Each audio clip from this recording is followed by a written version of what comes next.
Hi everybody, Dan Illman here with some exciting news. DRF Formulator, the gold standard in past performance information, is now free exclusively on DRF Bets. Join DRF Bets with the promo code WINNING. Get a $250 first deposit match bonus, a $10 free bet, and free Formulator already uploaded to your account. Access Formulator's premium features, including sortable trainer stats, race replays, personalized trip notes, and lots more. Free Formulator exclusively on DRF Bets.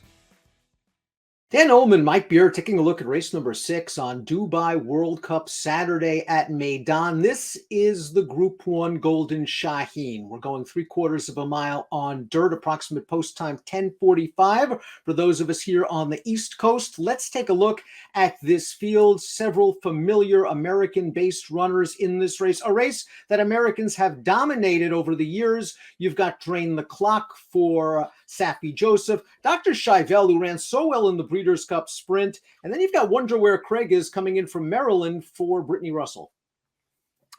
Yeah, we're well represented over there in this race, as we usually are, Dan, and it just feels like our sprinters are a little bit better than the sprinters in other parts of the world. So we'll see how these horses stack up. I suspect they're going to be pretty tough in here.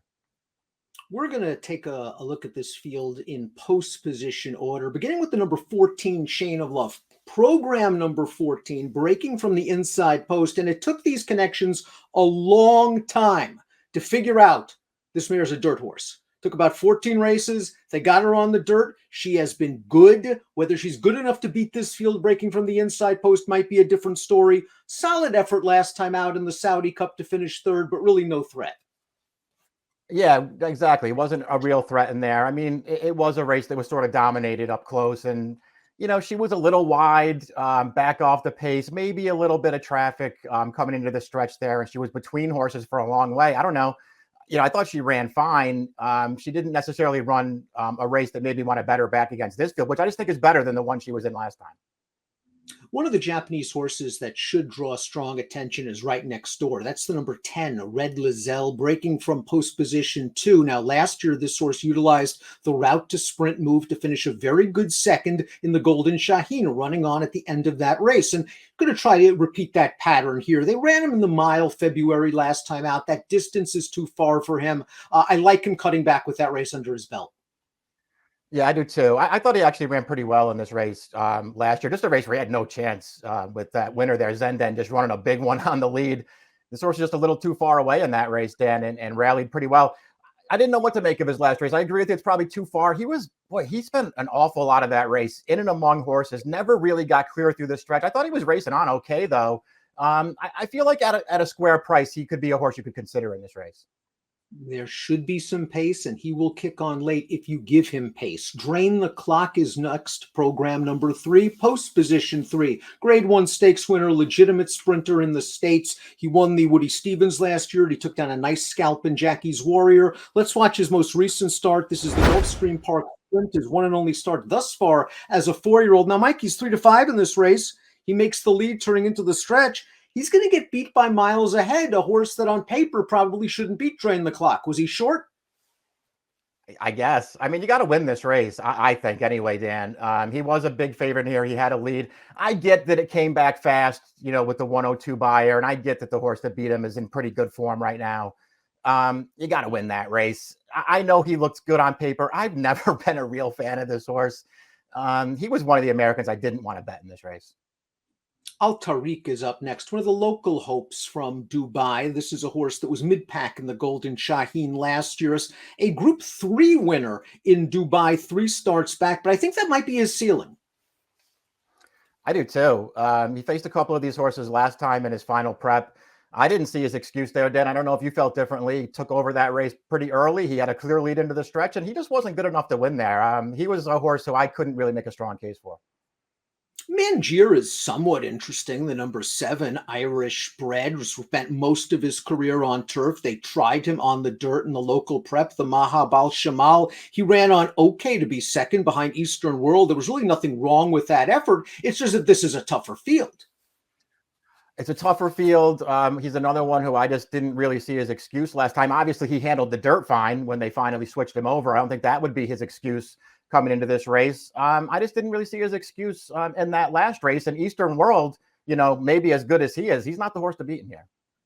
It seems like the number 12 Switzerland has been around forever. He won the Maryland Sprint at Pimlico in 2018. He won the De Francis Dash that fall, and he's been in Dubai now for about 3.5 to 4 years, and he's still kicking on. He won 2 starts back over a sloppy track, and he won that race very, very easily. Didn't seem to handle the dirt at Riyadh. We've seen some of the Dubai horses. They just don't handle the dirt track there. I guess if it's a wet track, you move this horse way up. Yeah, I think if it's a wet track, it seems like it's not going to be. But I guess if it is, you can give him a little bit of a second look here. Didn't run well last time. I guess you're right, Dan. You can make excuses for him if you want to. He didn't have much of a trip that day either. He's another horse. I've never really liked him and wouldn't bet him in here. Another horse that I'm sure most of our friends at home watching are familiar with, the number 5 Everfast. This horse was second in the Preakness in 2019, and he got a great ride from Joel Rosario that day, who basically just saved all the ground behind the speeds and came with a good run to finish second behind War of Will. Now he's going to be trying a very sharp 6 furlongs. And I have to admit, this distance might just be way too sharp for him. I expect him to be outrun early, but he'll run late.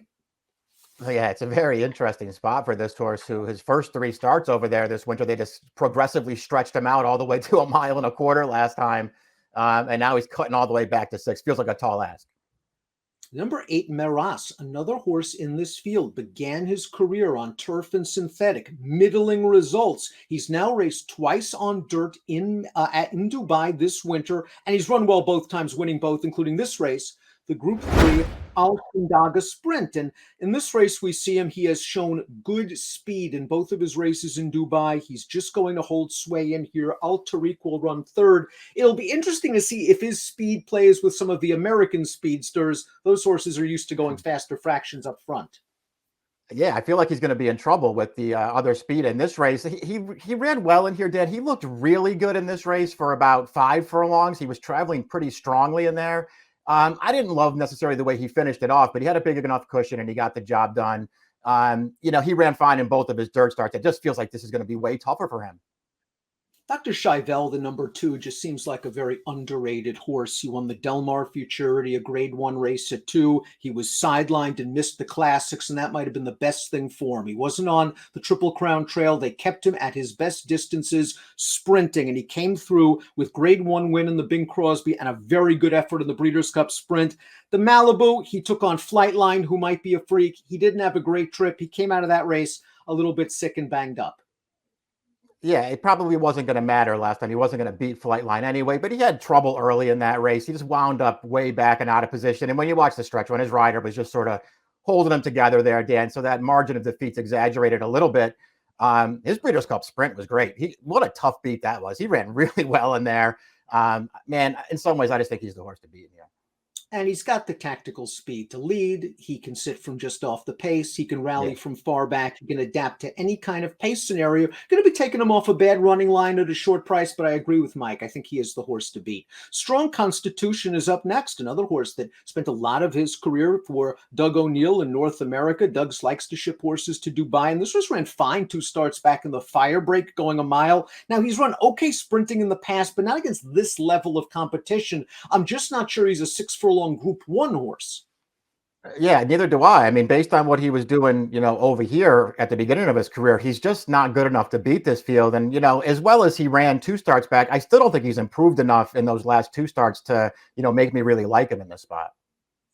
It'll be the toughest test of the number 13 Wonder Where Craig Is' career. He has won his last 5. He was disqualified in controversial fashion from the De Francis Memorial Dash 3 starts back. Big step up in class, though. Let's watch the Fireplug Stakes last time out at Laurel. His first race in about, 3 months or so, and he just was too good for this field. He went right to the lead as the odds-on favorite. He drifts in the stretch. This is probably what cost him the De Francis, according to the stewards. But his races are fast in North America. He does have good early speed. It's just really a question of, is he this sort? Is he a Group 1 type?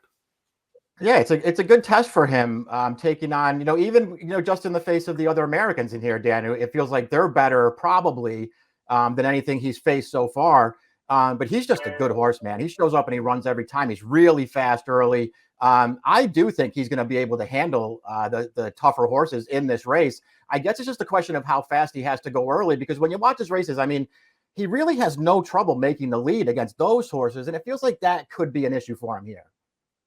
Good effort is the number 6, and he gave a good effort, living up to his name in the Riyadh Dirt Sprint last time out. But he has mostly been a synthetic and turf horse throughout his career, and I'm just going to have to see him do it again against this group on a more conventional dirt surface at Meydan. Yeah, that's how I feel about him too. He ran fine last time. The horse that won the race, Dancing Prince, was just faster than him early. He had to sit behind that horse into the stretch, and then when he got clear, he just wasn't good enough to make it even close in there. He ran fine. I just feel like he's gonna have to run better than that. It's possible the 4 Eastern World has finally found his niche as a sprinter. Started his career on synthetic and turf, ran several times at this World Cup, at this carnival meet in middle distance races. They cut him back in the Mahab al Shamal, and we're going to watch that race right now for Eastern World. And I like that he was able to at least stay within range of the leaders despite turning back in distance and will wear these horses down in the stretch. Again, taking a step up. Is he really truly a 6-furlong horse against North American types? I didn't think so, but I guess we'll find out more here, Dan. He got a great trip in this race. They put blinkers on, and maybe that helped him, keep the pace and range. And he is much the best at the end of this race. I just didn't necessarily like the performances of, the other horses in here. It just makes me feel like he beat an inferior field.